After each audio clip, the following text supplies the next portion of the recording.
Bendiciones, amados hermanos, que el Señor les bendiga. Se les ve muy lindos desde aquí. Qué ganas de poder saludarles a cada uno, hablar, escucharles. Es hermoso habitar los hermanos juntos en armonía. Pero en lo que a mí respecta, me toca compartir con ustedes la palabra del Señor. Vamos a abrir nuestras Biblias. Y buscar en Mateo capítulo 5 y vamos a seguir con esta serie del Sermón del Monte.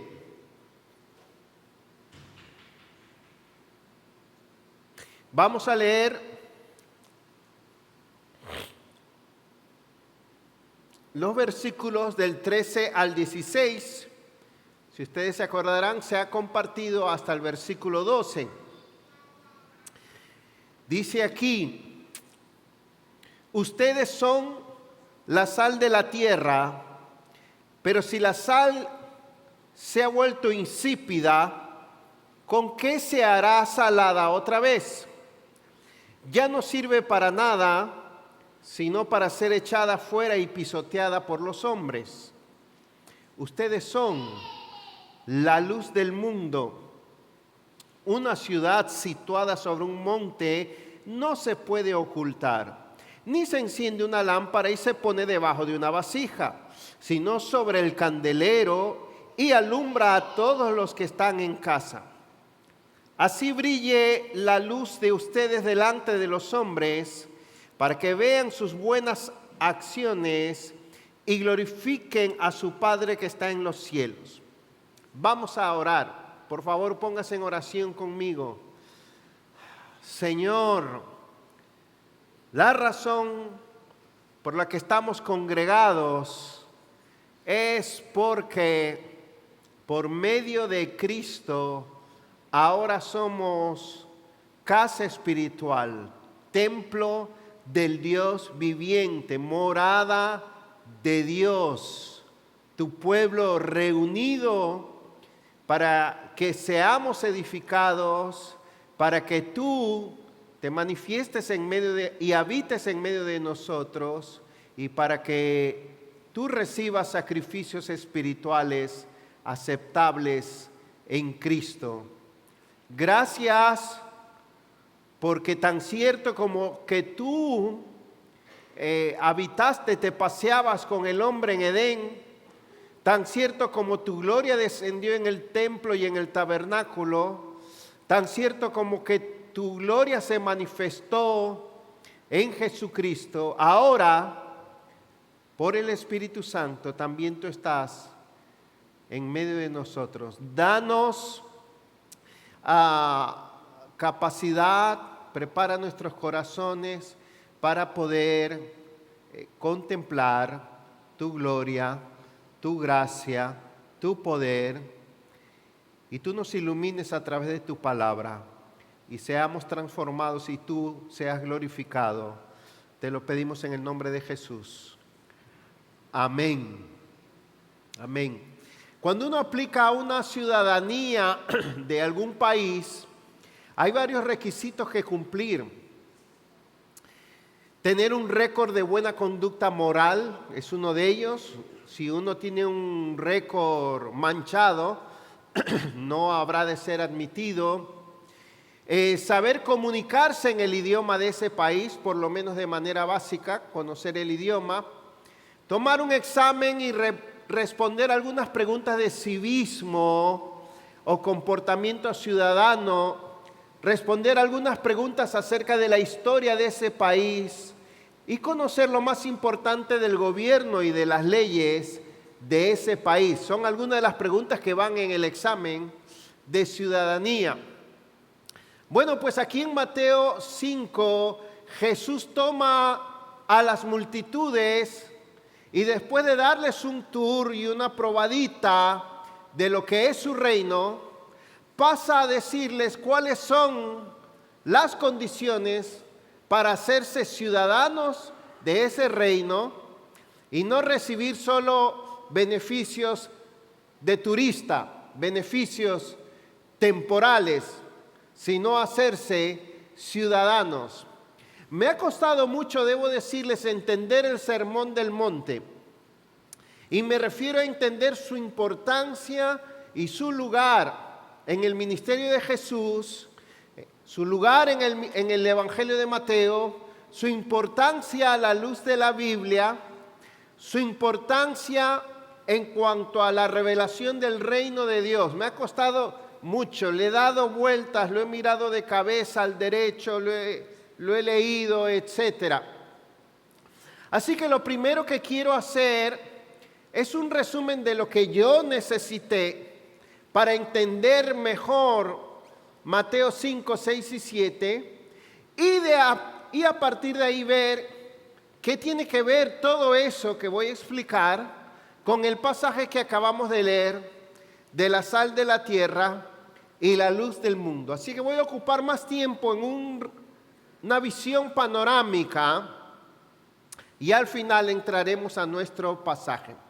Lo primero que quisiera volver a tocar es la importancia del Sermón del Monte a la luz del reino de Dios.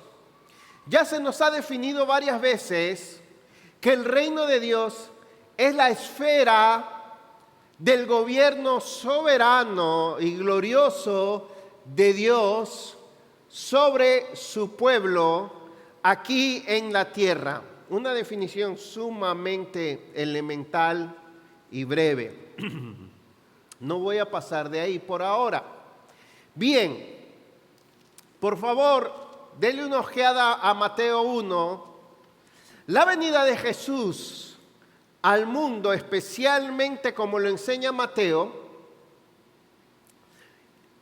es la manifestación del reino de Dios a la tierra.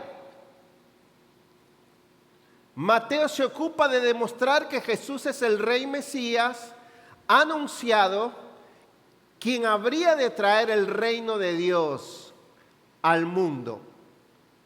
Los primeros capítulos de Mateo narran el nacimiento, la identidad legítima de Jesús como el Mesías Rey de los judíos, anunciado en todo el Antiguo Testamento. Se repite varias veces en los primeros capítulos para que se cumpliera lo que está escrito, conforme a lo que está escrito en el libro del profeta Isaías. Vez tras vez, Mateo, cuando narra la biografía y el nacimiento de Jesús, hace referencia a que es un cumplimiento de las profecías del Antiguo Testamento.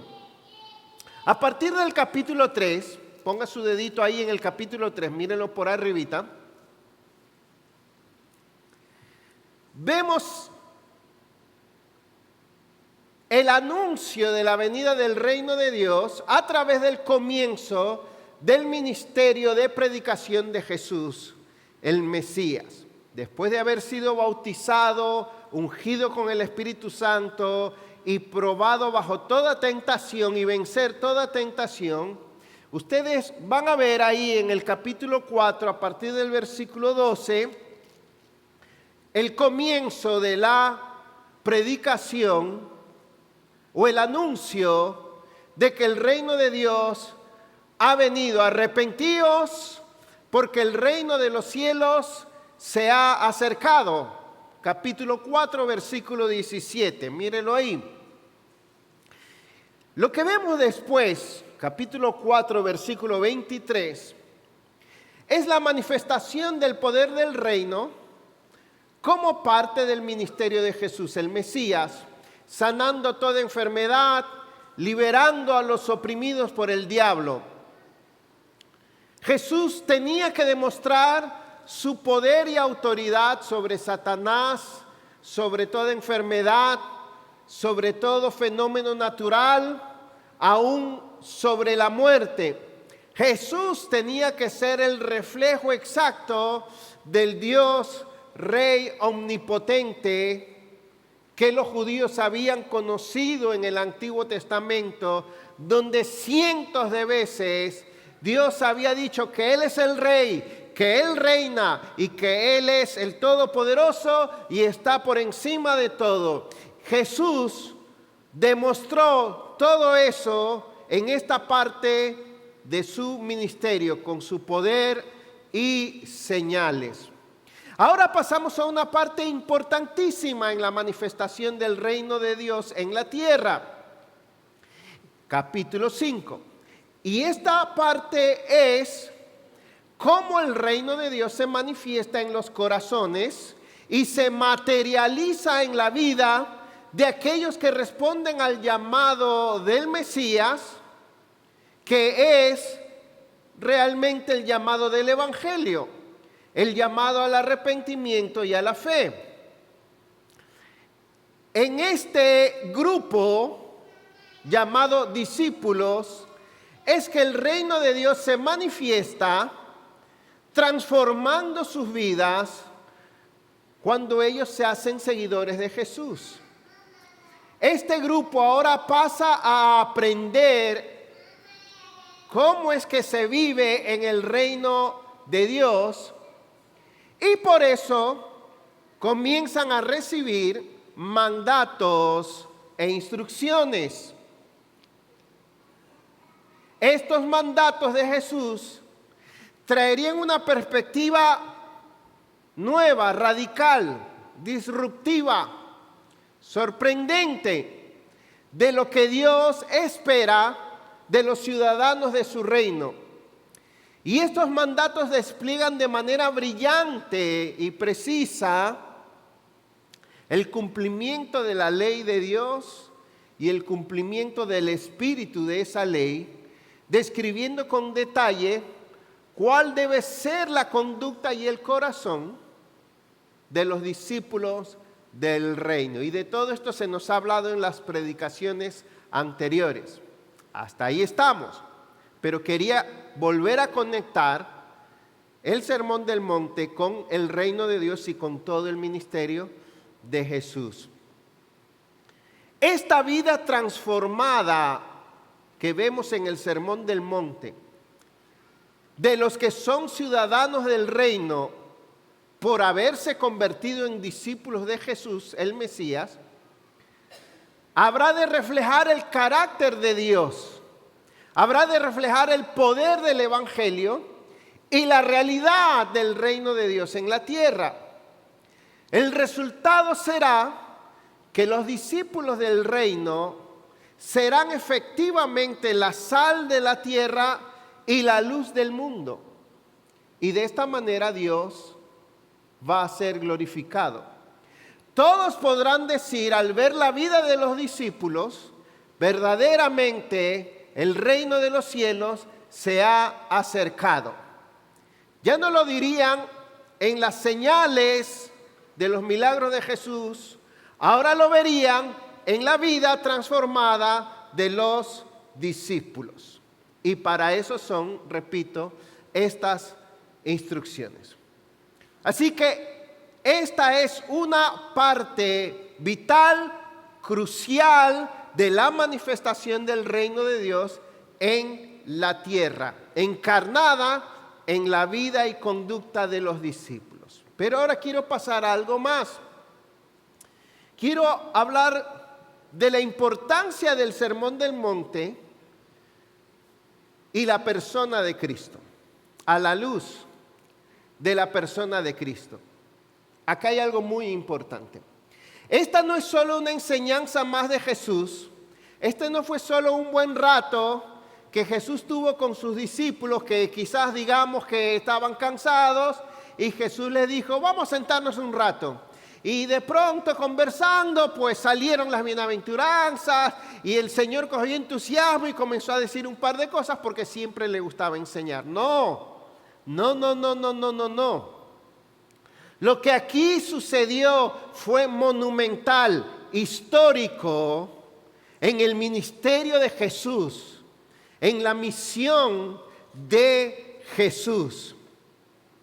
A ver, como lo dicen algunos teólogos, Jesús en el Sermón del Monte está manifestando su identidad y su autoridad como el profeta enviado por Dios que Moisés anunció, como aquel que habría de establecer los términos, las condiciones, los principios o la constitución de su reino, presentándose, repito, como el profeta que Moisés había anunciado que habría de venir. Y no solo eso, poniendo su enseñanza y su mandato por encima de los de Moisés. Jesús, como profeta rey, manifiesta aquí mayor revelación, mayor autoridad, mayor profundidad que Moisés, pero no como abrogando la ley, sino como llevándola a su cumplimiento. Deuteronomio 18, versículo 15, dice: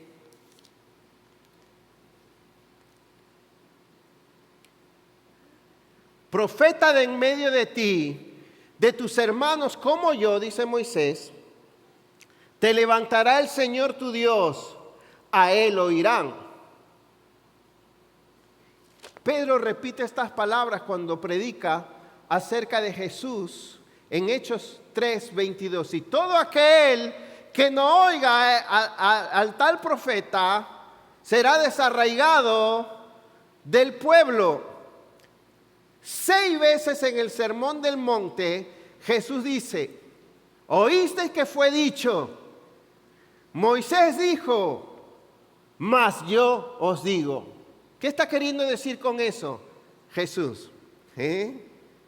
Yo completo, yo traigo el cumplimiento. Yo digo cómo es las cosas. Jesús estaba emulando lo mismo que había hecho Moisés, que subió al monte y bajó con las leyes de Dios para Israel, pero como un profeta, repito, y un maestro mayor que Moisés, como el que final y definitivamente habría de establecer las leyes y los valores del reino de Dios, ya no en tablas de piedra, sino en los corazones por medio del Evangelio. Miren ahí cómo termina el Sermón del Monte, en el capítulo 7, versículo 28. Cuando Jesús terminó estas palabras, dice: las multitudes se admiraban de su enseñanza, porque les enseñaba como uno que tiene autoridad y no como sus escribas. Tiempo después, el autor de la Epístola a los Hebreos dice: Dios, habiendo hablado muchas veces y de muchas maneras en otro tiempo a nuestros padres por los profetas, en estos postreros días nos ha hablado por el Hijo. ¡Wow! Y esto es muy importante para entender la importancia del Sermón del Monte. No es cualquier profeta, no es cualquier maestro el que está hablando aquí. No fue un momento cualquiera, ni una enseñanza cualquiera. Fue, como varios teólogos dicen, el sermón más importante jamás dado por el maestro más importante que jamás haya existido, en el momento más importante en la historia del reino de Dios. De esa manera tenemos que ver y oír lo que Jesús nos dice aquí. ¿Ven? Yo sé que toda la Biblia es inspirada por Dios, pero después de entrega de la ley, en importancia está este pasaje. Pasemos ahora a otra cosa. A la luz de esto, quiero mencionar algunas cosas de la importancia del Sermón del Monte para nuestras vidas. ¿Qué nos enseña el hecho de que el reino de Dios tiene un aspecto tan importante como es la vida transformada que debemos tener. La vida de obediencia y rectitud como evidencia de que el reino de Dios ha venido a nuestras vidas. ¿Qué nos enseña el hecho de que Jesús fue aquí tan radical y específico en sus mandatos acerca de cómo hemos de vivir? Claro, ya se nos ha dicho que esto no es moralismo, que esto no son mandatos morales. Después voy a explicar un poco más de eso. Bueno, algunas lecciones, ya entrando a algunas aplicaciones. Si el Señor nos dio este mensaje tan amplio en Mateo 5, 6 y 7, hermanos, no puede ser que los cristianos estemos tan confundidos y perdidos en lo que ética y moralmente se espera de nosotros. Yo no entiendo cómo a veces hay personas llamadas creyentes que hacen preguntas que literalmente lo que están preguntando es: ¿se puede robar? ¿Se puede mentir? ¿Se puede adulterar? Es lo que están preguntando a veces. Una vez, hace muchos años, estaba en Perú. Una pareja vino donde mí y me dijo si los podía casar porque necesitaban la bendición de Dios y mi bendición. ¡Ah, qué bien! Pero tenemos un problema. Todavía estamos casados con otra pareja. Y querían casarse estando casados con otras parejas. No, lo que pasa es que queremos hacerlo porque ya ella salió embarazada. Y queremos la bendición de Dios. O sea, lea la Biblia.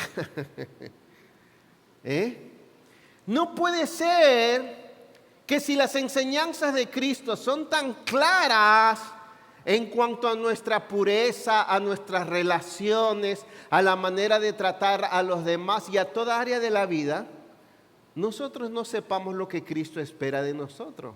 ¿Por qué nos gusta, y ahora vamos a entrar en eso, las manifestaciones del poder de Dios?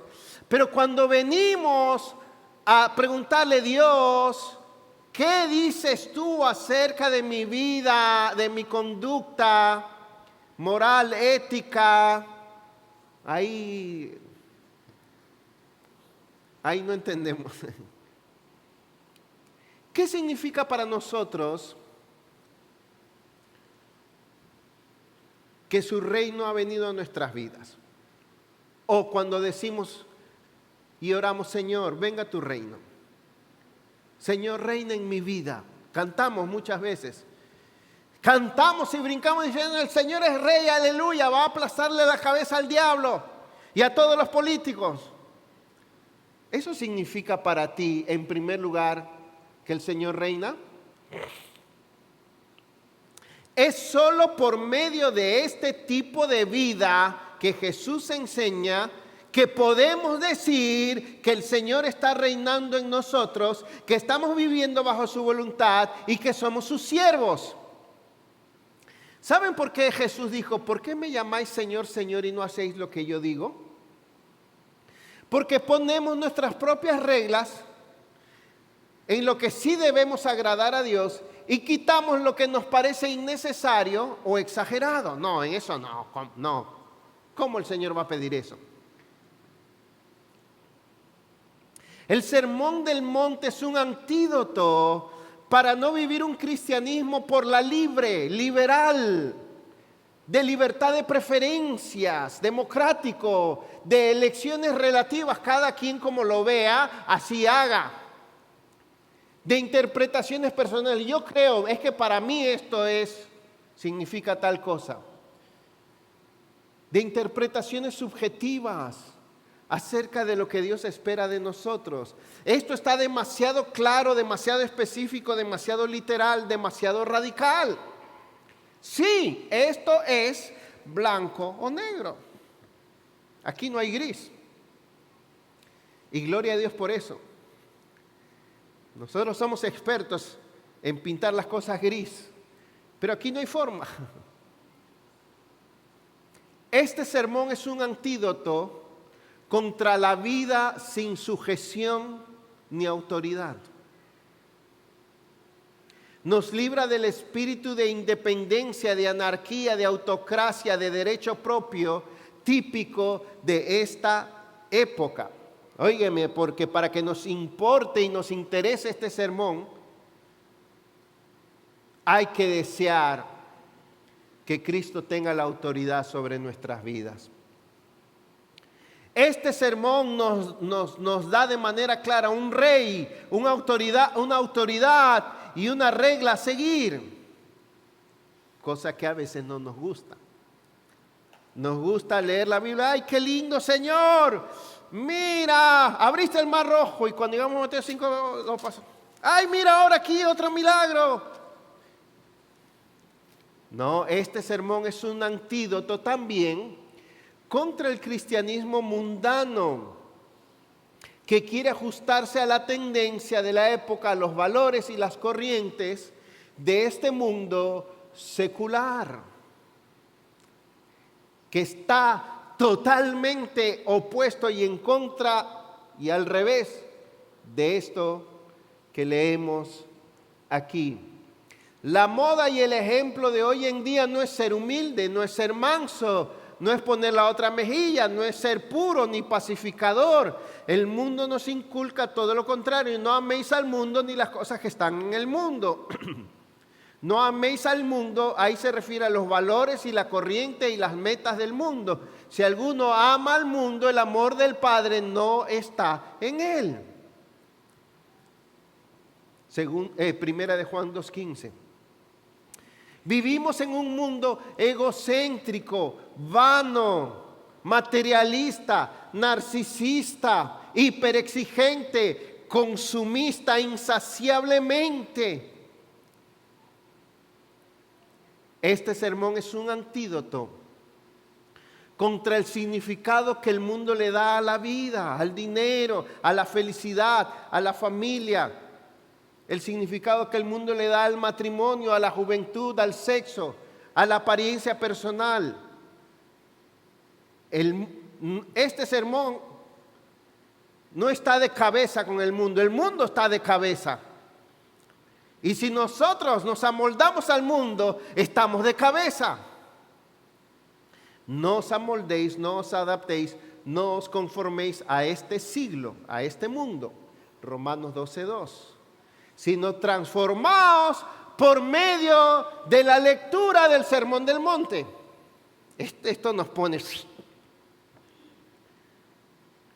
No estoy hablando de algo que está torcido. Imagínense esto, que yo venga y les diga, no, eso no es así, eso va de cabeza exactamente. Estas florecitas sostienen el macetero. ¿Qué diría usted? ¡Qué locura! Lo que vemos aquí es eso, algo de cabeza, una locura para los valores de este mundo.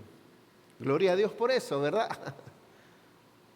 Este sermón es un antídoto también contra la cultura de corrupción e indolencia de nuestros países. Especialmente hay que decirlo si nos llamamos latinoamericanos, peruanos, dominicanos, creo que hondureños también caben,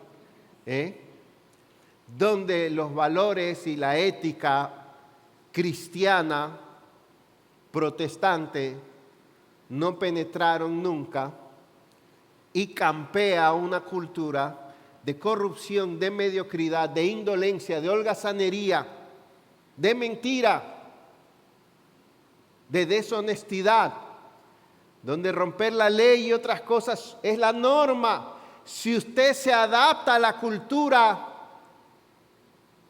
corrupta,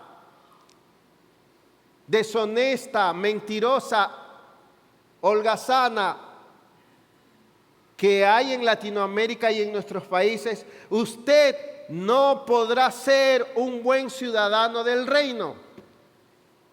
Usted será un mal ciudadano del reino de Dios.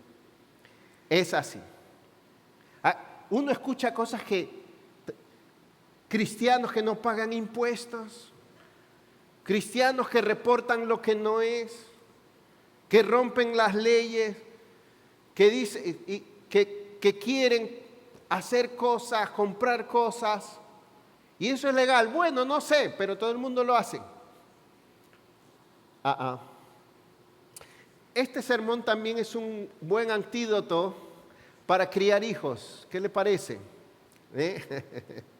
Criarlos conforme al sermón del monte. Sí, pero claro, a la luz del Evangelio. Este sermón es una excelente norma también para las responsabilidades de los miembros de una iglesia, para enseñar sujeción en las iglesias. Sujeción no a hombres, sino a Cristo. A veces traemos a la iglesia la misma falta de sujeción, la misma anarquía y autocracia o gobierno propio que vivimos en el mundo, porque total aquí también nos sujetamos a hombres, afuera nos es difícil, aquí nos es difícil. La diferencia es que en la iglesia el rey y la autoridad es Jesucristo y su palabra. ¿Qué otros mandatos radicales Jesús nos daría si hoy en día Él hubiera dado el sermón del monte? Hubiera hablado mucho del aborto, de la homosexualidad y de muchas otras cosas. La importancia del sermón del monte. Ahora quiero pasar a algo siguiente, y es la invitación a participar del sermón del monte. La invitación a participar del sermón del monte. Y ahora vamos a ir a mi parte favorita de este texto. Y es el versículo 1 y 2. Y quisiera que nos enfocáramos de nuevo en la persona de Cristo antes de enfocarnos en su enseñanza. Ya que este pasaje nos enseña primero qué hacer con este rey, con este Mesías y profeta, para que el reino de Dios se manifieste en nuestras vidas. Es demasiado notorio aquí el cambio de actividad, de escenario, de ritmo y hasta de postura que Jesús asume aquí.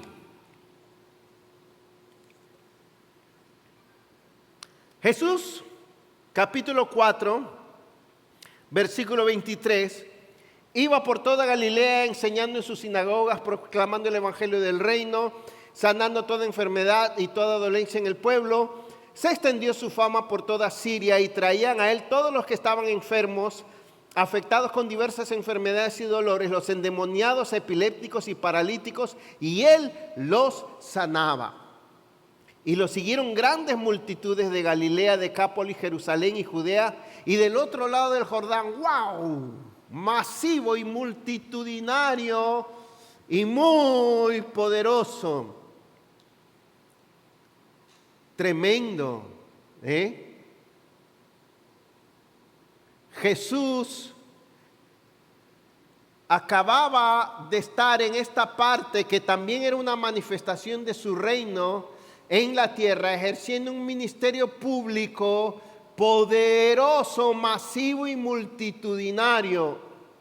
Mucha gente se benefició de los milagros, las sanidades y toda manifestación de poder de Jesús. Pero ahora, Mateo 5, Jesús deja todo eso y pasa a un tipo de actividad diferente, como ya hemos dicho, también para manifestar un aspecto de su reino. Etapa, Mateo 5, a la que solo los discípulos entran. Aquí no se refiere discípulos solo a los 12, eran muchos. Las instrucciones del Sermón del Monte son solo para los discípulos. Y aquí cada palabra es significativa. Miren, cuando Jesús, ¿qué hizo? Vio las multitudes. Vio las multitudes. ¿Qué hizo? Subió al monte. ¿Qué más hizo? Se sentó. En ese tiempo los maestros, los profetas, en vez de pararse y los demás sentarse era al revés, ellos se sentaban para enseñar. Y sentándose, imagínense, después de estar tan activo, vinieron a él sus discípulos. Y abriendo su boca, ¿qué dice? ¿Los sanaba? No, les enseñaba. Vieron el cambio de actividad de Jesús, ¿verdad? Pasó de la mucha actividad a sentarse para enseñar y dar mandamientos. ¿Quiénes pasaron a esta nueva etapa, a este nuevo programa de Jesús? Los discípulos. Muchos pasaron, pero muchos no pasaron de la etapa de actividad y manifestación de poder a la etapa de instrucción. Solo los discípulos pasaron a sentarse con Jesús para escuchar las instrucciones de Jesús acerca de cómo vivir. ¿Saben, hermanos, cuántas personas hay hoy en día que vienen a las iglesias para acercarse a Jesús? Pero ¿cuántas de ellas vienen para acercarse a sentarse a sus pies, a escuchar su voz, a entender su voluntad, a someterse a su autoridad y a aprender cómo vivir? ¿Cuántos? Muchos vienen más bien para decirle al Señor cómo ellos creen que deben vivir. Señor, dame esto, hazme esto, mira mi agenda, por favor, Señor. Sobre todo la del lunes, me ayudas en esto, por favor. Y mira, Jesús, que lo peor que me puede pasar el miércoles es que se me dañe el carro porque tengo una cita. Y mira el dinero que me deben, Señor, que me lo paguen el jueves.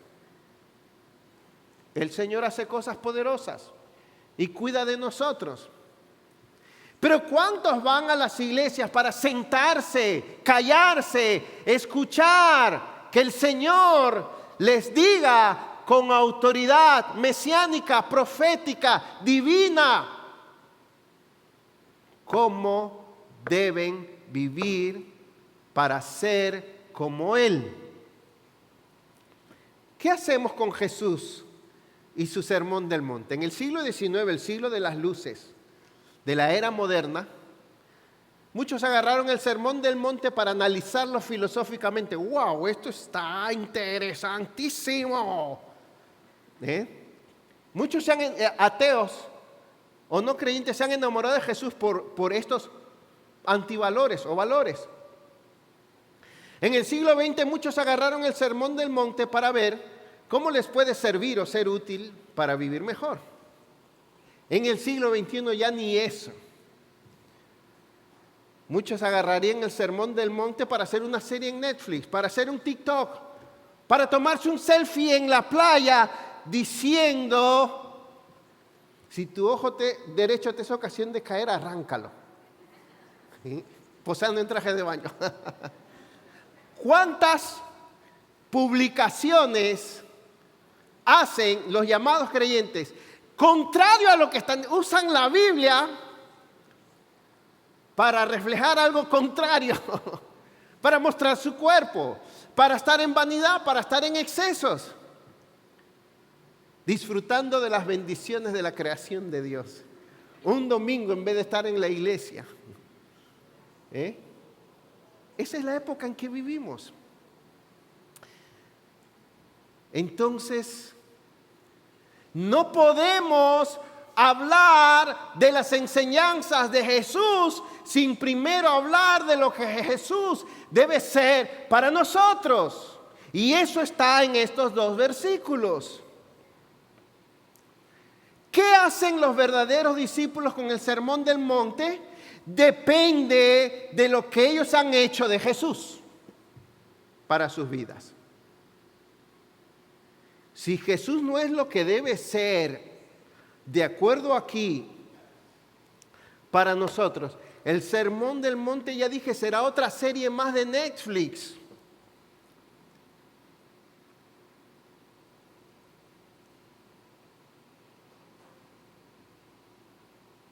Cuando Él se sentó, vinieron a Él sus discípulos. Ellos hicieron de Jesús su Señor, su Rey, su ley, su estándar, su anhelo de cómo ser, su modelo. Esa es la relación discípulo-maestro. Y perdón que insista en esto. Un discípulo se ha comprometido a seguir a su Señor, a ser como su Señor, a hacer lo que su Señor le dice, y menos de eso, no se es discípulo. Se es, ¿cómo se dice? Fan, follower o algo así. Duro, ¿eh? ¿Cómo se sentiría usted, cómo se siente usted cuando sus hijos le dicen, los que son padres, papá, queremos salir contigo para divertirnos juntos? Uno se siente eso muy agradable. Que mis hijos quieran pasar tiempo conmigo. ¡Wow! ¿Y cómo se siente usted cuando sus hijos le dicen, papá, queremos ayudarte, que te vemos que estás aquí reparando, haciendo, queremos estar contigo y ayudarte? ¡Wow! ¿Y cómo se sentiría usted si sus hijos le dicen, papá, queremos sentarnos contigo para que tú nos enseñes cómo debemos ser porque queremos ser como tú? Yo me desmayo y me levanto en 3 días. Eso es lo que vemos aquí. Los discípulos, esto fue un momento histórico. Los discípulos aman a su maestro, quieren ser como él. Y hoy en día también Dios está esperando que de las multitudes hayan algunos que quieran sentarse a sus pies, porque de verdad anhelan que Él les enseñe cómo deben ser y cómo deben vivir. ¿Es esa tu principal preocupación? ¿Es esa tu vocación? ¿Es esa tu prioridad? ¿Anhelas ser pobre en espíritu, pacificador, puro de corazón, ser sal, poner la otra mejilla, no mirar a una mujer para codiciarla, no llamar necio a tu hermano? ¿Estás dispuesto a no hacer tesoros en la tierra sino en el cielo? Ahora pasemos a otro punto. ¿Cómo se acepta y se vive el Sermón del Monte? ¿Cómo cambiamos a una vida de sujeción y obediencia y de deseo de ser transformados? Ya se nos ha enseñado en los mensajes pasados lo que no es el Sermón del Monte, no es una regla moral. Sin embargo, estos mandatos son tan específicos, tan prácticos y tan exigentes que a veces no creemos que se puedan cumplir o no sabemos cómo se pueden cumplir. Voy a ser aquí breve, pero esto necesitamos volverlo a repetir. Jesús, ya esto se ha dicho en las predicaciones anteriores, anunció el reino en y por medio de la predicación del Evangelio. Y el mensaje del Evangelio y el llamado del Evangelio es arrepentirse y creer en Jesús el Mesías. El Evangelio, la justificación y la santificación, ahí el hombre es reconciliado con Dios, regenerado en su corazón, y esa es la promesa de Dios del nuevo pacto. Dios por su Espíritu transforma nuestro corazón, pone sus leyes en nuestro corazón, anhelamos que Él reine y obre en nuestras vidas, y es así como el reino de Dios se establece en nuestros corazones.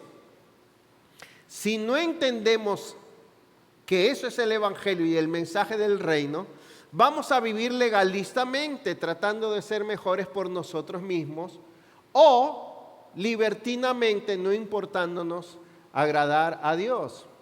Pero cuando el Evangelio nos regenera, comenzamos a amar a Dios, a tener comunión con Él, participamos de la naturaleza divina, disfrutamos del gozo y el privilegio de haber sido trasladados a su reino, anhelamos el carácter de Dios, conocemos quién es Dios, participamos de la obra de santificación que Él está construyendo en nuestras vidas. La palabra comienza a ser dulce y vital para nosotros, importante y perfecta. Apreciamos a nuestro Salvador y todo lo que a Él le costó habernos hecho parte de este reino. Y cuando eso sucede, te has convertido en sal y luz del mundo. Aquí no dice sean, traten, aquí es algo ya hecho. Vosotros ya sois la luz del mundo. Le está hablando a los que ya son. Y aquí entramos a nuestro texto. ¿Ok? Estos versículos 13 al 16 son el clímax, el resumen de las bienaventuranzas y son un sumario de todo el Sermón del Monte. Ser como el Sermón del Monte dice que debemos ser, nos hace sal de la tierra y luz del mundo. Pero lo interesante es que Jesús no dijo, ahora ustedes son santos, ahora ustedes son perfectos, ahora ustedes son especiales o diferentes. No, dijo, ahora ustedes son sal de la tierra y luz del mundo. ¿Y por qué dijo eso de los seguidores de Cristo? Pero quiero retroceder un poquito. Los seguidores de Cristo son la sal de la tierra y la luz del mundo porque son pobres en espíritu, porque son mansos, porque son humildes, porque buscan la paz, porque lloran, porque buscan una rectitud más excelente que la de los escribas y fariseos, porque tratan con el odio, con el adulterio, con las rencillas desde su corazón. Los discípulos de Cristo son sal y luz porque dan limosna, ayunan y oran, no para los hombres. Son sal y luz porque viven para hacer tesoros en los cielos y no para el afán de acumular riquezas. Por eso son la sal de la tierra y la luz del mundo. Si hay algo muy diferente, muy efectivo, muy de impacto, es la sal y la luz, especialmente en tiempos del Nuevo Testamento. Hoy día la sal la compra usted y sobra, usted la compra en cualquier sitio y la echa solo para darle un buen saborcito a la carne. Pero es más que eso. La sal no puede dejar de hacer un gran efecto y la luz no puede dejar de iluminar o de verse. No se nos comparó con algo inadvertido o común o ineficaz. La luz y la sal afectan profundamente lo que tocan. Aquí no se nos está diciendo que adornemos el mundo porque ustedes son las flores del mundo. No. Se nos está diciendo, y para que el mundo luzca más bonito, luzcan como flores del Señor. Aquí se nos está diciendo que somos la sal y la luz que afectan el mundo de manera muy transformadora, muy eficaz, muy significativa. Y cuando afectan el mundo como sal y como luz, Dios va a ser glorificado. Al Jesús decir que todas estas características nos hacen ser sal de la tierra y luz del mundo, nos está diciendo cuál es la identidad, el propósito, el papel y la responsabilidad que tenemos hacia el mundo como producto de lo que Dios ha hecho de nosotros. Voy a repetir eso. Al Jesús decir que todas estas características que nos hacen ser sal de la tierra y luz del mundo, nos está diciendo cuál es la identidad, el propósito, el papel y la responsabilidad que tenemos hacia el mundo como producto de lo que Dios nos ha hecho ser. Voy a decir lo mismo un poquito más aplicativo para usted, para mí, para nuestra iglesia, aquí, en esta época. Ser cristiano en este mundo, en este país, República Dominicana, en esta ciudad, Santiago, en esta época, en medio de la gente que te rodea, significa nada menos que tú seas sal y luz para ellos. Por lo tanto, tú tienes que abrazar ese propósito, ese papel y esa responsabilidad. Si Dios dice que eres sal y luz, tú tienes que abrazar el papel, la responsabilidad de ser sal y de ser luz en este mundo, en este país, en esta ciudad y en medio de la gente que te rodea. La sal era tan valiosa como el dinero, se pagaba con sal, de ahí viene la palabra salario, no era cualquier cosa. La sal servía para 3 cosas, pero principalmente servía para preservar. Se usaba en la carne para que no se pudriera, no se descompusiera. En el caso de los creyentes son sal, porque con su identidad, con su responsabilidad, con su papel, con su propósito, preservan del mal, evitan la corrupción espiritual y moral en el mundo a todo nivel. Está claramente señalando que se nos destaca por influir para tener un poder curativo y preservativo de detener la maldad, la corrupción, la destrucción, la descomposición.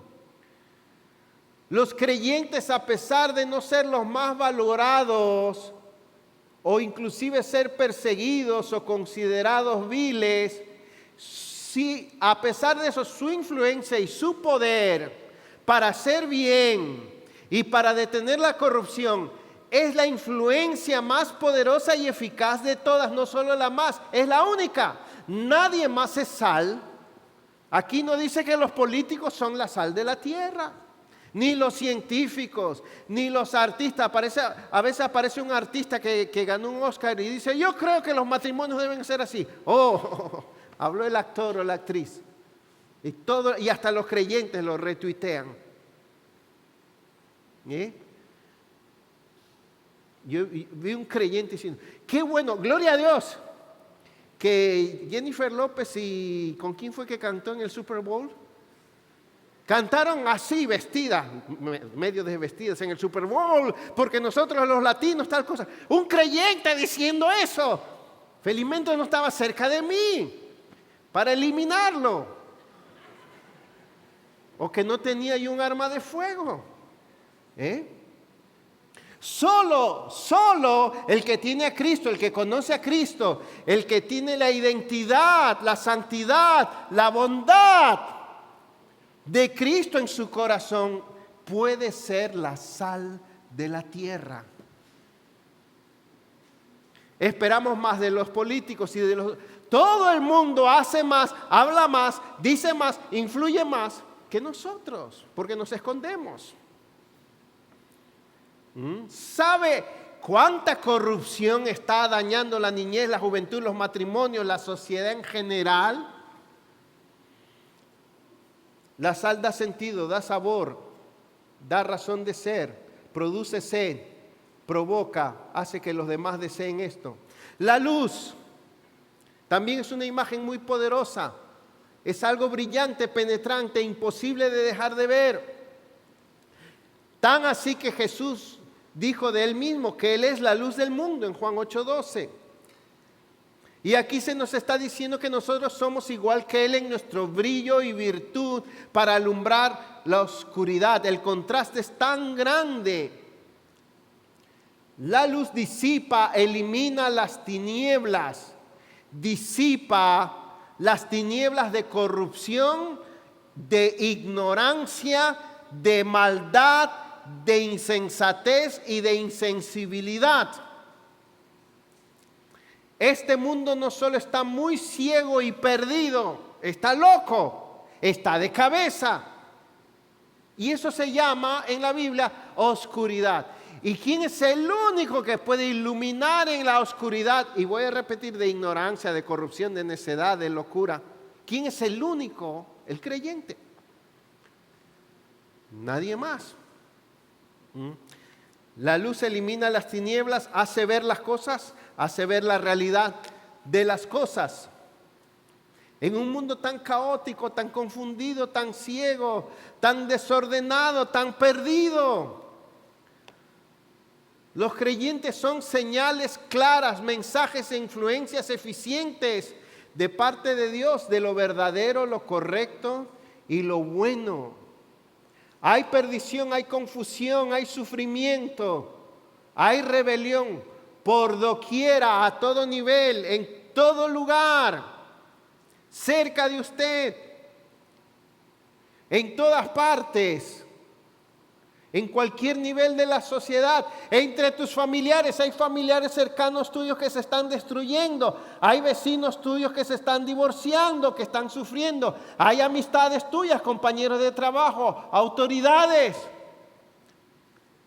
en ignorancia, en corrupción, en sufrimiento o en maldad. Los hospitales están llenos de tinieblas, las cárceles están llenas de tinieblas, los colegios están llenos de tinieblas, las redes sociales están llenas de tinieblas. Y como ya dije, tu vecindario. Por último, implicaciones en la práctica. Resumiendo, número 1, reconoce tu identidad. Acepta que eres diferente y no busques ser igual al mundo ni ser aprobado por el mundo. Reconoce tu identidad, diferente. Es especial por la gracia de Dios. Número 2, vive en integridad. La primera forma de ser sal y de ser luz es siendo diferente moralmente. Solo puedes brillar y salar teniendo el corazón de Cristo, el carácter de Cristo, la conducta de Cristo. Todos van a ver y todos quieren ver la virtud, la bondad, la santidad de Cristo en tu vida, y desde que tú reflejes lo contrario te van a señalar y te vas a convertir en sal inservible. Tercero, vive diferente. Además de lo anterior de tu carácter, renuncia al materialismo, a las prioridades erróneas, a la dirección de tu vida mundana. Cambia tu manera de relacionarte con la gente para que reflejes a Cristo. Ponte a servir a los demás para que reflejes a Cristo. Todo en ti debe mostrar que tienes sal y tienes luz, que eres sal y eres luz. A veces, la vez pasada llovió muchísimo por aquí en mi casa y salgo corriendo y como siempre no tengo ni medio minuto, ni para mirar la calle. Pero ese día todos los tanques de basura estaban, parecía una explosión, y a fundas de basura y basura. Y en esos momentos pensé, después de estudiar esto, ¿qué de diferente hay en mí a mis vecinos? ¿Y por qué yo debo actuar diferente? ¿Quién es el que debe recoger la basura de la calle? ¿El que es sal? ¿El que es luz? ¿Sí o no? Uy. Cuarto, asume tu responsabilidad y propósito. O sea, busca activamente influenciar, bendecir, transformar intencionalmente. No pierdas la visión de la necesidad en que está el mundo y de que tú tienes la respuesta. Tú la tienes, tú la tienes. Como profesional, como joven, como adulto, como vecino, tú la tienes, pero asume intencionalmente el propósito de ser sal y ser luz. ¿Dónde estás? Quinto, hazte visible. ¿Cómo así hazte visible? Hazte presente. No puedes esconderte, ni puedes esconder tu fe. Ser sal y luz es un privilegio que conlleva un compromiso que demandará mucho de ti. Sexto, busca actuar con sabiduría. Ten discernimiento de qué es lo que glorifica a Dios en todo momento, delante de todos y en todas tus acciones. ¿Debo hacer esto o no lo debo hacer? Supongamos que un vecino tuyo tiene sus bocinas en 5,000 decibeles, ya es algo que el cimiento de la casa se está rajando y tú ya no aguantas. ¿Qué debes hacer ahí para hacer sal y luz? ¿Llamar a la policía? ¿Salir a amenazarlo?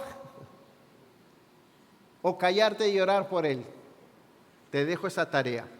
Ahí se necesita sabiduría y discernimiento. ¿Ah? Y si no sabes qué hacer, fácil, lee el Sermón del Monte. Séptimo y último, tengo un mensaje. Y ya lo tienes, testifica. Eres sal y luz, hablando de la esperanza que hay en ti. Esta va a ser una de las maneras más notorias en muchos momentos en que puede ser sal y luz. Trayendo una palabra de esperanza, trayendo una palabra de consuelo, enseñando la verdad, guiándolos a Cristo. Y aquí hay una seria advertencia: ¿qué pasa si la sal no sala? ¿Dónde usted ha visto una sal que no sale? La única respuesta es que no es sal.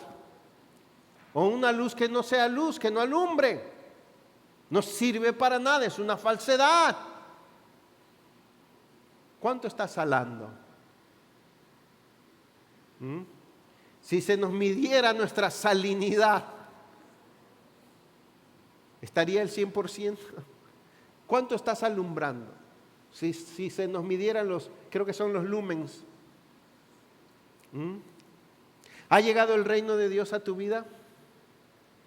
Si estás sometido al reino de Cristo, eres sal y eres luz. Pongámonos de pie.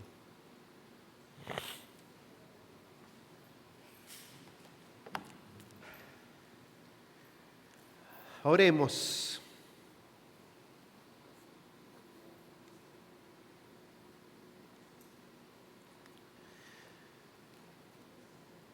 Padre Celestial, quisiéramos decir que en el Sermón del Monte tú llamaste a tus discípulos, pero eso no es lo que dice. Lo que dice es que tus discípulos fueron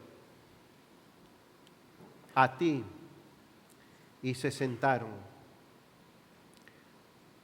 Señor, y en esta hora tú nos estás examinando si somos de los que queremos ser como tú, Señor. Que tú seas nuestro Rey. Que aunque no tenga lógica lo que hacemos, como poner la otra mejilla, lo hacemos porque tú eres nuestro Rey. Lo hacemos porque queremos ser como tú. Lo hacemos porque te pertenecemos a ti. Señor, también danos sentido de misión, de propósito. Porque somos la sal y la luz que el mundo necesita. Perdónanos por haber desperdiciado tantas oportunidades, por habernos callado tantas veces, por haber estado tan inactivos, por haber sido tan pasivos, por haber sido cobardes, por habernos escondido, por refugiarnos en la iglesia, en nuestra casa, en nuestra comodidad, y no haber salado a nadie ni alumbrado a nadie. Perdónanos si ha pasado ya 3 meses en este año y no hemos hecho efecto de bendición en nadie. Perdónanos, Señor. Queremos ser como tú. Señor, y esta buena nueva significa que tú sigues transformando. Así que si hay aquí alguien que nunca ha experimentado transformación para ser una nueva criatura que anhela ser como tú, el Evangelio ofrece transformación y vida nueva para todo aquel que se arrepiente de sus pecados, te pide perdón y cree y confía en lo que tú hiciste en la cruz, suficiente para él o ella hoy reconciliarse con Dios. El Evangelio está a la mano, Cristo está a la mano. Si tú te arrepientes y crees en Él, Él te reconcilia y te regenera.